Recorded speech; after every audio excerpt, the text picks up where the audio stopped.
Swinging is the #1 thing we had to get right in making a great Spider-Man experience. To deliver that wish fulfillment of being Spider-Man, you want to be able to use your webs to take you up into the air, to spin all over the city, leap, do a swan dive, almost hit the ground, and swing back into the sky. That's Spider-Man.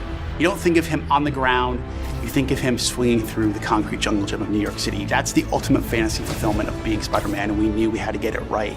So when it came to swinging, we knew we had to be physics-based, right? The lines attached to the buildings, and then we start with a pendulum motion from there. We never really wanted you to feel like anything really got in your way. It was all about building a sense of flow, fluidity, momentum.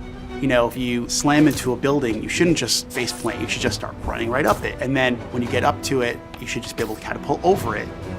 We wanted to make sure that we had a simple control scheme that lets you sort of pick up and play and get pretty good at it. But at the same time, we wanted to make sure we had depth in there for an experienced player. So as you play longer and longer, you'll find those little connecting moves. You'll find the fact that if you wall run, you can whip around the corner either through a button press or even just stick input. You can also do something we call the web zip, which is a pull straight forward. So your lines go out and you pull, and that gets you some additional speed boost. And the point launch is when you throw lines to a particular point. Sometimes it's a ledge or sometimes it's a street lamp, and then you can spring off that when you get in. There's also the dive, which is a lot of people's favorite, big, huge swan dive, and you kick into a swing right before you hit the ground.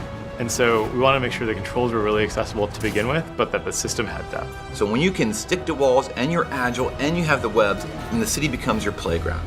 So when we first started building New York City, we knew we wanted it to be a superhero's playground, which means you can travel on all surfaces. And one of the biggest challenges we encountered were the fire escapes. A lot of the team said, you know what, we can't have Spider-Man go through these fire escapes because it's going to be too hard. But what's New York without the fire escapes?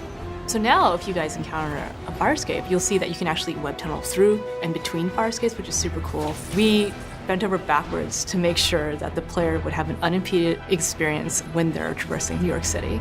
The moment when we figured out that Insomniac really delivered on that web swinging, it was actually at E3. We thought, wow, this really feels good.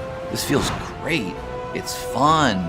It's almost therapeutic to just go and swing through the city and explore the city. But it wasn't until players got their hands on it and we heard the reactions and we talked to them. And that's when we said, we did it.